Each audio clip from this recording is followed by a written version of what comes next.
নমস্কাৰ এই মুহূৰ্তত আহি পৰিছে সন্ধিয়াৰ কেইবাটাও বিগ ব্ৰেকিং নিউজ। আজি হৈছে ৩ ফেব্ৰুৱাৰী আৰু মাত্ৰ ৭২ ঘণ্টা বাকী আছে নিবনুৱাৰ একাউণ্টত সোমাব টকা আৰু টকা। অসমৰ মুখ্যমন্ত্ৰী ডক্টৰ হিমন্ত বিশ্ব শৰ্মাই এটা ক্লিকতে লাখ লাখ হিতাধিকাৰীৰ একাউণ্টত টকা সোমাই দিব।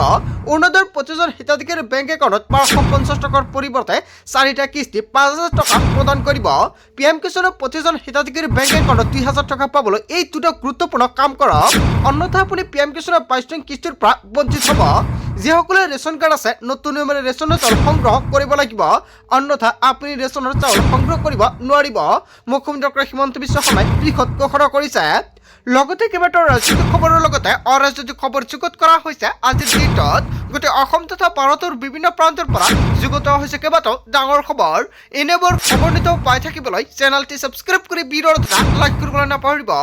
আজিৰ আমাৰ প্ৰথম দশমে গুৰুত্বপূৰ্ণ খবৰ হৈছে অসমবাসীৰ বাবে এটা ডাঙৰ খবৰ। অপেক্ষাৰ অন্ত পৰিল আৰু মাত্ৰ ৭২ ঘণ্টা বাকী। ৰাজ্যৰ নিবনুৱাৰ মুখত বিৰিঙিব হাঁহি আৰু হাঁহি। ৰাজ্যৰ হাজাৰ হাজাৰ নিবনুৱাৰ একাউণ্টত সোমাব ১ লাখ কোটি টকা। অসমৰ মুখ্যমন্ত্ৰী ডক্টৰ হিমন্ত বিশ্ব শৰ্মাৰ এটা ক্লিকতে সকলো একাউণ্টত ১ লাখ কোটি টকা সোমাব।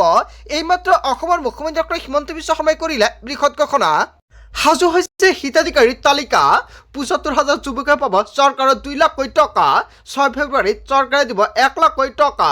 প্ৰথম কিস্তিৰ ১ লাখ কোটি টকা ধন লাভ কৰিব প্ৰতিগৰাকী নিবনুৱাই। ১৫ ফেব্ৰুৱাৰীলৈকে দিয়া হ'ব এই ধনৰাশি। CM-AAA আঁচনিত আবেদন কৰা যুৱকসকলক শীঘ্ৰেই প্ৰদান কৰা হ'ব টকা। আপুনি CM-AAA আঁচনিত আবেদন কৰিছে নেকি? তেনে ক্ষেত্ৰত আপুনি ১ লাখ কোটি টকা ল'বলৈ সাজু হওক। অতি শীঘ্ৰে আপোনাৰ একাউণ্টৰ KYC আপডেট কৰি ৰাখক, অন্যথা আপোনাৰ একাউণ্টত এই টকা নাপাব। আৰু ৬ ফেব্ৰুৱাৰীৰ পৰা এই টকা দিয়া আৰম্ভ কৰিব মুখ্যমন্ত্ৰী ডক্টৰ হিমন্ত বিশ্ব শৰ্মাই। অতি শীঘ্ৰে যদি আপোনাৰ একাউণ্টৰ কিবা সমস্যা সমাধান কৰক, অন্যথা একাউণ্টত টকা নাপাব। অসমৰ মুখ্যমন্ত্ৰী ডক্টৰ হিমন্ত বিশ্ব শৰ্মাই CM-AAA আঁচনিৰ প্ৰতিজন যুৱকক দিছে ভাল খবৰ। তাৰ পিছত অসমবাসী ৰাজক জনাইছে আমাৰ পৰৱৰ্তী অসমবাসী গুৰুত্বপূৰ্ণ খবৰ। লগতে ডাঙৰ খবৰ, অৰুণোদয়ত বাদ পৰা প্ৰতিগৰাকী মহিলাই লাভ কৰিব অৰুণোদয় আঁচনি। এইমাত্ৰ চৰকাৰৰ ফালৰ পৰা কেইবাটাও গুৰুত্বপূৰ্ণ সিদ্ধান্ত গ্ৰহণ কৰিছে। আপোনাৰ গাঁও বা অঞ্চলত বা আপুনি অৰুণোদয় আঁচনিৰ পৰা বঞ্চিত হৈছে নেকি? যদি আপুনি আগতে অৰুণোদয় আঁচনিৰ টকা পাইছিলে, এতিয়া টকা নাপায়, তেনে ক্ষেত্ৰত আপোনাৰ বাবে অত্যন্ত ভাল খবৰ আহি পৰিছে। এই মুহূৰ্তত ডাঙৰ ঘোষণা কৰিছে মন্ত্ৰী ৰঞ্জিত কুমাৰ দাসে। প্ৰতিগৰাকী যোগ্য হিতাধিকাৰীয়ে নথি পত্ৰ জমা দিয়ে লাভ কৰিব ১২৫০ টকা। প্ৰতি মাহতে অৰুণোদয় আঁচনি ১২৫০ টকা ল'বলৈ সাজু হওক আপুনি। যদি আপোনাৰ ঘৰত ৰেচন কাৰ্ড আৰু LPG গেছ আছে, তেনে ক্ষেত্ৰত আপুনি ১৫০০ টকাকৈ লাভ কৰিব। অসমৰ মুখ্যমন্ত্ৰী ডক্টৰ হিমন্ত বিশ্ব শৰ্মাই অৰুণোদয় আঁচনিক লৈ কেইবাটাও বৃহৎ ঘোষণা কৰিছে। ৩০ লাখ মহিলাক দিয়া হ'ব অৰুণোদয় আঁচনি। ৰাজ্যৰ প্ৰতিটো সমষ্টিত মহিলাসকলক দিয়া হ'ব অৰুণোদয় আঁচনিৰ সুবিধা। অৰুণোদয় আঁচনিৰ পৰা যিসকলৰ নাম কৰ্তন কৰা হৈছিল, তেওঁলোকক পুনৰ লাভ কৰিব অৰুণোদয় আঁচনি। আপোনাৰ নামটো অৰুণোদয় আঁচনিৰ পৰা কৰ্তন কৰা হৈছিল নেকি? যদি আপুনি যোগ্য হিতাধিকাৰী তথাপিও আপোনাৰ নাম কৰ্তন কৰা হৈছে, তেনে ক্ষেত্ৰত আপুনি নতুনকৈ কৰিব পাৰিব আবেদন। অতি শীঘ্ৰে আপুনি পঞ্চায়ত বা আপুনি ব্লকত গৈ যোগাযোগ কৰক। যদি আপুনি যোগ্য হয়, তেনে ক্ষেত্ৰত পুনৰ আপুনি অৰুণোদয় আঁচনিৰ সুবিধা পাব। যিসকলৰ এতিয়ালৈকে তালিকাত নাম অন্তৰ্ভুক্ত হোৱা নাই, ভাবিছে নতুনকৈ আবেদন কৰিব, এতিয়ালৈকে চৰকাৰে নতুনকৈ আবেদন প্ৰক্ৰিয়া আৰম্ভ কৰা নাই। আৰু যিসকলৰ নাম বাদ পৰিছে অকলে সেইসকলে আবেদন কৰিব পাৰিব। অতি শীঘ্ৰে পঞ্চায়ত বা ব্লকত গৈ আপুনি যোগাযোগ কৰক। মন্ত্ৰী ৰঞ্জিত কুমাৰ দাসে কৰিছে বৃহৎ ঘোষণা। লগতে আত্মনিৰ্ভৰ আঁচনিত আবেদন কৰা প্ৰতিজন যুৱকক দিয়া হ'ব ২ লাখ কোটি টকা। এয়া কিন্তু ৬ তাৰিখৰ পৰা লাভ কৰিব আপোনালোকৰ একাউণ্টত। বিজেপি চৰকাৰে এটা নহয় দুটা নহয় কেইবাটাও আঁচনি টকা প্ৰদান কৰিব ফেব্ৰুৱাৰী মাহতে। তাৰ পিছত অসমবাসী ৰাজক জনাইছে আমাৰ পৰৱৰ্তী অসমবাসী গুৰুত্বপূৰ্ণ খবৰ। লগতে ডাঙৰ খবৰ, ১০ ফেব্ৰুৱাৰী হৈছে অন্তিম তাৰিখ। ৰেচন কাৰ্ডৰ হিতাধিকাৰীলৈ মুখ্যমন্ত্ৰী ডক্টৰ হিমন্ত বিশ্ব শৰ্মাৰ ডাঙৰ আহ্বান। শীঘ্ৰে সংগ্ৰহ কৰক আপোনাৰ ৰেচনৰ সামগ্ৰী। চলি আছে অন্ন সেৱা সপ্তাহ, নতুন নিয়মেৰে সংগ্ৰহ কৰক ৰেচন। যদি আপুনি ৰেচন পোৱা নাই, তেনে ক্ষেত্ৰত শীঘ্ৰে কৰক KYC নকৰা কৃষকে নাপাব ৰেচন কাৰ্ডৰ চাউল। ৰেচনৰ দোকানী চাউল কমকৈ দিলে অথবা দোকান বন্ধ ৰাখিলে দিয়ক আপুনি অভিযোগ। ডায়েল কৰক 180003453611 নম্বৰতে। ফোন নালাগিলে আপুনি মেছেজ কৰক এই নম্বৰটোত। হেল্পলাইন নম্বৰটো হৈছে 1967। এইটো নম্বৰত কল কৰি দিব পাৰিব অভিযোগ। নিৰ্দেশনা অমান্য কৰিলে সুলভ দোকানী বিপদ অনিবাৰ্য ৰেচন চাউলৰ সংগ্ৰহ কৰিবলৈ ই পোষ্ট মেচিনত দিব লাগিব ফিংগাৰপ্ৰিণ্ট সজাগতাৰ বাবে ৰেচনৰ দোকানীয়ে দোকানৰ সন্মুখত আনিব লাগিব ফলক নিয়ম ভংগ কৰিলে দোকানীৰ বিৰুদ্ধে লোৱা হ'ব শাস্তিমূলক ব্যৱস্থা যদি আপোনাৰ ৰেচন কাৰ্ড আছে তেনে ক্ষেত্ৰত 10 ফেব্ৰুৱাৰীৰ পূৰ্বে ৰেচনৰ চাউলৰ লগতে দালি চেনি আৰু নিমখ সংগ্ৰহ কৰক অন্যথা 10 ফেব্ৰুৱাৰীৰ পিছত কিন্তু এইকেইটা সামগ্ৰী আপুনি নাপাব আজিৰ ভিডিঅ' যিমান পাৰে সকলোৱে বেছিকৈ শ্বেয়াৰ কৰি দিব যাতে সকলোৱে এইকেইটা সামগ্ৰী সংগ্ৰহ কৰি লৈ ল'ব পাৰে তাৰ পিছত অসমবাসী ৰাজকীয় সমাৰ পৰৱৰ্তী অসমে গুৰুত্বপূৰ্ণ খবৰ লগতে ডাঙৰ খবৰ 65.2% হিন্দু ভোটাৰে হিমন্ত বিশ্ব শৰ্মাক মুখ্যমন্ত্ৰী হিচাপে বিচাৰে হয় অসমৰ পৰৱৰ্তী মুখ্যমন্ত্ৰী হিচাপে জনতাই কাক বিচাৰে মুখ্যমন্ত্ৰী হিমন্ত বিশ্ব শৰ্মাক নে গৌৰৱ গগৈ 76.4% মুছলমানে গৌৰৱ গগৈক বিচাৰে মুখ্যমন্ত্ৰী হিচাপে 17.7% মুছলমানে ভোটাৰে আকৌ হিমন্ত বিশ্ব শৰ্মাক মুখ্যমন্ত্ৰী হিচাপে বিচাৰে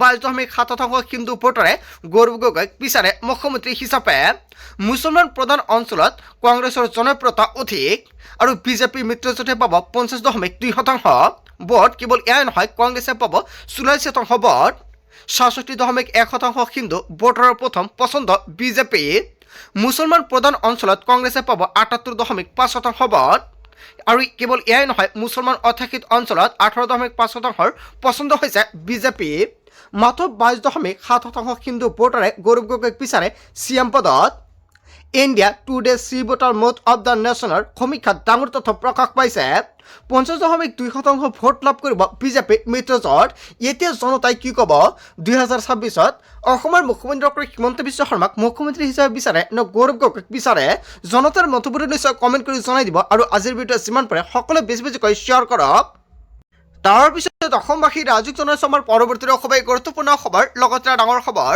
খিলঞ্জীয়াৰ সুৰক্ষাৰ দাবীত ৰাজ্যত পুনৰ উচ্ছেদৰ দাবীত ওলাই আহিছে জনতা কাৰ্বি আংলঙত খিলঞ্জীয়াৰ সুৰক্ষা আৰু উচ্ছেদৰ দাবী কাৰ্বি আংলঙৰ PGR আৰু BGR ভূমিত শীঘ্ৰে উচ্ছেদ চলক হয় এনেকুৱাকৈ ডাঙৰ খবৰ আহি পৰিছে কেইবাটাও দল সংগঠনে উচ্ছেদ চলাবলৈ আহ্বান জনাইছে ফেইলাংপিত কেইবাটাও জাতীয় সংগঠনৰ উচ্ছেদৰ দাবীত ভয়ংকৰ প্ৰতিবাদ ইণ্ডিজিনিয়াছ ফৰাম অসম আৰু সোণোৱাল কছাৰী ছাত্ৰ সন্থা আৰু তিৱা ছাত্ৰ সন্থা যুৱ ছাত্ৰ পৰিষদে সাব্যস্ত কৰে প্ৰতিবাদী কাৰ্যসূচী উচ্ছেদৰ দাবীৰে কঁপাই তোলে আকাশ আৰু বতাহ হয় ৰাজ্যত ভয়ংকৰভাৱে এনেকুৱাকৈ উচ্ছেদ অভিযান চলি আছে আৰু উচ্ছেদ অভিযানৰ মাজতে এতিয়া আকৌ উচ্ছেদৰ বাবে দাবী জনাইছে তাৰ পিছত অসমবাসী ৰাজকীয় সমাৰ পৰৱৰ্তী অসমে গুৰুত্বপূৰ্ণ খবৰ লগতে ডাঙৰ খবৰ অসম আৰু উত্তৰ পূবত কংগ্ৰেছৰ কোনো স্থান নাই গামোচা দলিয়াই পেলাই দিয়ে ৰাহুল গান্ধীয়ে এনেকুৱাকৈ কেইবাটাও বৃহৎ অভিযোগ উত্থাপিত কৰিছে সৰ্বানন্দ সোণোৱালে সদনত গজি উঠিল কেন্দ্ৰীয় মন্ত্ৰী সৰ্বানন্দ সোণোৱাল কংগ্ৰেছে ভূপেন হাজৰিকাক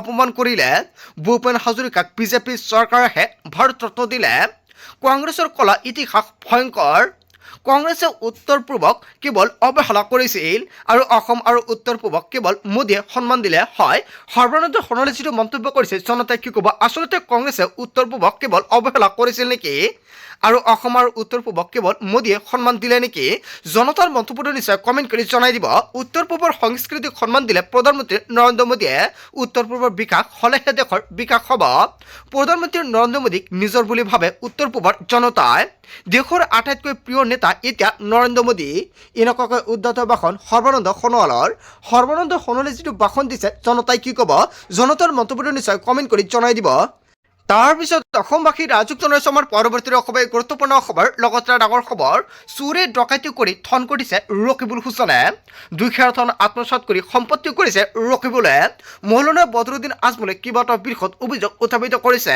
আমি কষ্টৰে ব্যৱসায় কৰি থন কৰিছো বুলি মন্তব্য কৰিছে মৌলানা বদৰুদ্দিন আজমলে ব্যৱসায়ৰ টকা অসমৰ দুখীয়া ৰাইজক বিলাই দিছো ধুবুৰী গোৱালপাৰা বৰপেটা বিনাকান্দিত বহু লোকক সহায় কৰিছো আমি কি কাম কৰিছো সেয়া ৰেকৰ্ডত আছে ৰকিবুল হুছেইনক অভিযোগ দিছে মৌলানা বদৰুদ্দিন আজমলে হিমন্ত বিশ্ব শৰ্মাৰ দিনত আজমলৰ ব্যৱসায় বাঢ়িছে বুলি কৈছিল ৰকিবুল হুছেইনে ইয়াৰ পিছতে মৌলানা বদৰুদ্দিন আজমলৰ প্ৰতিক্ৰিয়া দবাকত কৰা ৰকিবুলৰ মন্তব্যক প্ৰত্যুত্তৰ মৌলানা বদৰুদ্দিন আজমলৰ চুৰি ডকাইতি কৰি থন কৰিছে ৰকিবুল হুছেইনে আচলতে ৰকিবুল হুছেইনে চুৰি ডকাইতিৰে থন কৰিছে নেকি মৌলানা বদৰুদ্দিন আজমলে যিটো অভিযোগ উত্থাপিত কৰিছে ৰকিবুল হুছেইনলৈ জনতাই কি ক'ব জনতাৰ মন্তব্যটো নিশ্চয় কমেণ্ট কৰিব তাৰ পিছত অসমবাসী ৰাইজক জনাইছো আমাৰ পৰৱৰ্তী খুবেই গুৰুত্বপূৰ্ণ খবৰ লগতে ডাঙৰ খবৰ পুৱাই পুনৰ এনেকুৱাকৈ ভয়ংকৰভাৱে চলিছে বুলডোজাৰ একশ্যন হয় এটা বিগ ব্ৰেকিং নিউজ আহি পৰিছে পুৱাই পুনৰ বুলডোজাৰ শব্দত কপিল হাইলাকান্দিত চলিছে এনেকুৱাকৈ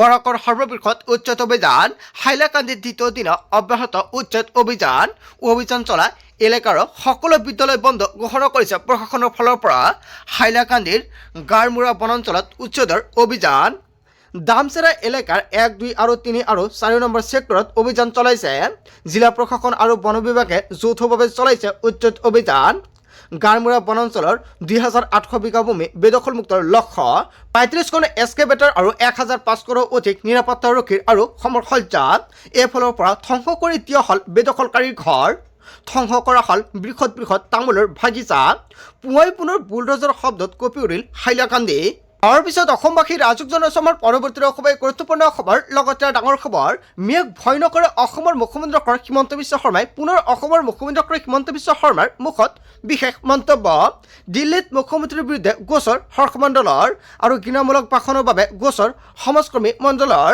27 জানুৱাৰীত মিয়াক অশান্তি দিবলৈ ৰাজহুৱাকৈ কৈছিল মুখ্যমন্ত্ৰীয়ে 4 পৰা 5 লাখ মিয়াৰ ভোট বৰ্জনৰ কথা কৈছিল মুখ্যমন্ত্ৰীয়ে এছআৰৰ জৰিয়তে অভিযোগ দাখিল হ'বলৈ বুলি কৈছিল আৰু ইয়াৰ পাছতে হৰ্ষমণ্ডলক উভতি ধৰিছে মুখ্যমন্ত্ৰীয়ে মণ্ডলৰ বিৰুদ্ধে 100টা গোচৰ ৰুজু কৰিম বুলি কৈছিল মুখ্যমন্ত্ৰীয়ে ৰাষ্ট্ৰপতিলৈ অভিযোগ পত্ৰ দাখিল কৰিছে ইউডিএফে ইয়াৰ পাছতে এনেকুৱাকৈ জেমকেৰ মুখ্যমন্ত্ৰী হিমন্ত বিশ্ব শৰ্মা মুখ্যমন্ত্ৰী কেছলৈ ভয় নকৰে বুলি হুংকাৰ দিছে মই মিয়ালৈ ভয় নকৰোঁ মই মাৰ গাখীৰ খাই জন্ম হৈছোঁ বাংলাদেশৰ পৰা অহা মিয়াক হিমন্ত বিশ্ব শৰ্মাই ভয় নকৰে মোৰ বিৰুদ্ধে গোচৰ দি থাকক মই ভয় নকৰোঁ মন্তব্য অসমৰ মুখ্যমন্ত্ৰী ডক্টৰ হিমন্ত বিশ্ব শৰ্মাৰ হয় অসমৰ মুখ্যমন্ত্ৰী ডক্টৰ হিমন্ত বিশ্ব শৰ্মাই যিকেইটা মন্তব্য কৰিছে আপুনি কি ক'ব বন্ধু বান্ধৱীসকল গোটেই অসম তথা ভাৰতৰ বিভিন্ন প্ৰান্তৰ পৰা যুগুত হৈছে কেইবাটাও ডাঙৰ খবৰ এনেবোৰ খবৰ নিতৌ পাই থাকিবলৈ চেনেলটো ছাবস্ক্ৰাইব কৰি ভিডিঅ'টো এটা লাইক কৰিবলৈ নাপাহৰিব so thank you for watching full video